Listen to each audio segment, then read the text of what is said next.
Hi there. My name is David Elsey. I'm the primary counsellor therapist for Holistic Recovery Bali. Like most of us at HRB, I too have my own experience of recovery.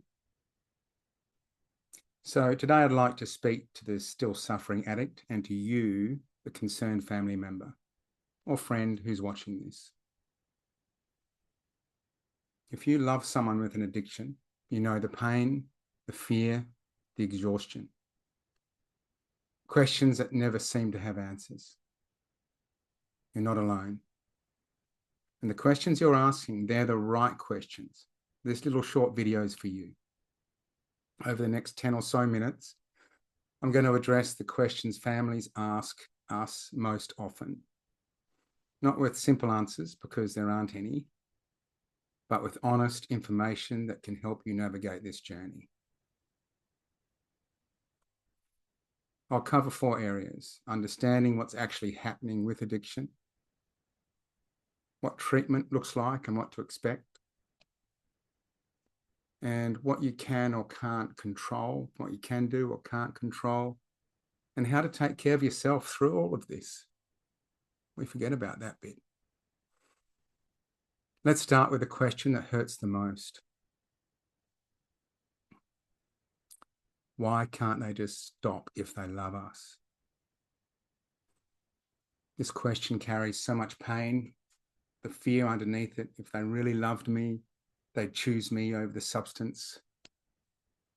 Here's what's actually happening. Addiction changes the brain. Substances hijack the reward system, the same system that evolved to reinforce survival. Over time, the addicted brain registers the substance as essential for survival. More essential at a neurobiological or neurological level than food, relationships, and safety. This isn't a choice, it's a rewiring. Your loved one's continued use is not a measure of how much they love you. Many people with addiction describes watching themselves hurt the people they love the most, feeling horrified and helpless to stop. I know I do. The love is there. The capacity to act on it has been compromised. Another question families carry, often silently: did we cause this? What did we do wrong? The short answer: you did not cause your loved one's addiction. Let's be clear on this. Addiction is complex. Genetics play a role, so childhood experiences, mental health, peer influences, trauma, simple exposure at vulnerable times. No single factor causes addiction. Even if family patterns contributed to vulnerability, that doesn't mean you're to blame. You were doing the best you could with what you had. And here's what matters now. Guilt doesn't help them recover. A more useful, your guilt or their guilt, a more useful question is what do we do wrong? Not what we did wrong. What can we do now? What can we do now? Types of treatment. What kind of treatment's best? The best treatment is the one that matches your loved one's specific situation. Inpatient, such as we provide, or residential treatment, such as we can give you at HRB, gives 24-hour care, removing them from their using environment. It's often appropriate for severe addiction or when outpatient hasn't worked. We, Holistic Recovery Bali, as the name suggests, takes a whole approach to addiction and other mental health issues. Client-centered and shining the light on all aspects of our client's life. Other ways, outpatient treatment allows them to live at home while attending sessions. This works in a stable, supportive home environment. Medication-assisted treatment uses medications to reduce cravings and withdrawal. For opioid addiction especially, this significantly improves outcomes. And peer support also. Groups like AA, NA provide ongoing community for many people. This is essential for long-term recovery. The right answer involves combining approaches and adjusting over time. How long does recovery take? Here's one of the hardest truths. Addiction is typically a chronic condition, not a problem that gets solved and finished and fixed. A helpful comparison. We don't expect someone to go to hospital and come out cured of diabetes. We expect ongoing management. Addiction often works the same way. Research shows that about 40 to 60% of people in recovery experience relapse at some point. That's similar to relapse rates for other chronic conditions like diabetes and hypertension. This doesn't mean treatment doesn't work. It means recovery requires ongoing support. Many people achieve stable long-term recovery and live full, meaningful lives, often better than well. But expecting a quick fix is setting everyone up for disappointment. Recovery is a journey, not a destination. You've probably heard that before. Do they have to want it? You've probably heard that someone has to want it for themselves or hit rock bottom before treatment can work. This is being challenged by research.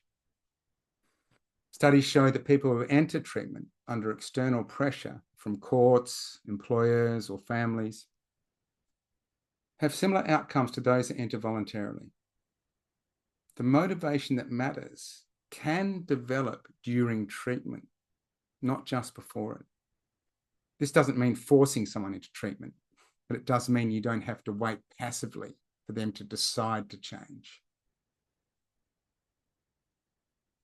Using leverage, consequences, boundaries, making treatment accessible can make a real difference. You have more influence than you think.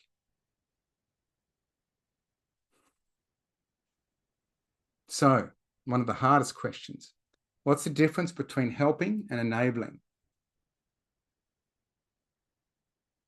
Helping supports them moving toward recovery. Enabling protects them from the consequences of addiction, making it easier to keep using. A clarifying question is this action making it easier for them to keep using or harder? Common enabling includes making excuses for them, bailing them out of consequences, giving money that goes to substances, and threatening consequences you don't follow through on. Enabling comes from love, let's face it, wanting to protect them from pain. But addiction survives on protection from the consequences. Sometimes the most loving thing you can do is step back and let reality be the teacher.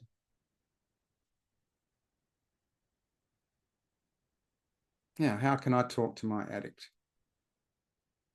The one I love.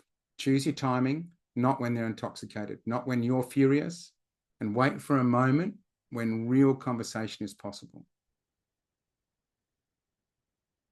Lead with care and compassion, not criticism. I'm talking to you because I love you and I'm worried is much harder to dismiss than accusations.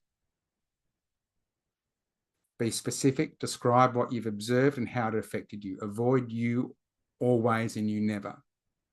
And listen more than you lecture.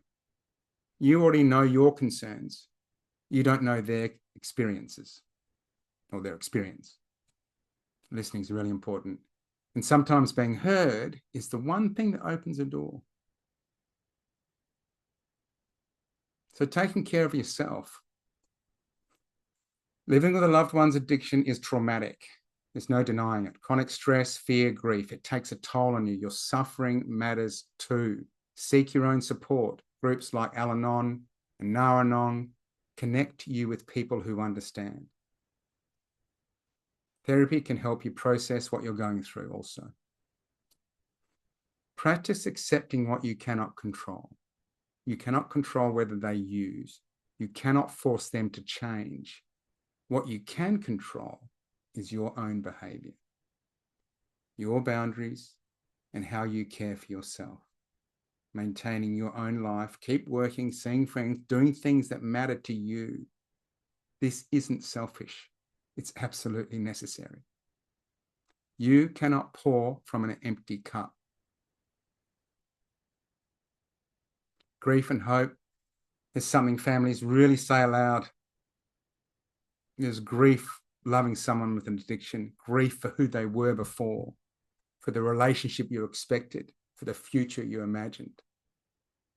This is called ambiguous loss. Grieving someone who's still here, it's complicated because there's no closure, no clear ending. Allow yourself to grieve. You can mourn what's been lost while still loving who they are now. And hold space for hope. Recovery is possible. People do come back. Your loved one may yet become someone you can't imagine today. Not who they were before, but someone new, shaped by what they've been through, often better than well. The person you love is still there, underneath. Addiction hasn't obscured them. It hasn't erased them. If you're watching this, you're already doing something really important. You're seeking understanding. You're looking for help. You haven't given up. The road ahead is uncertain. There may be more pain before there's healing. There will be setbacks. But recovery is possible for your loved one and for you. Take care of yourself. Set boundaries. Allow yourself to feel whatever you feel. And remember, you cannot control the outcome, only your responses. Wherever you are in this journey, you are not alone.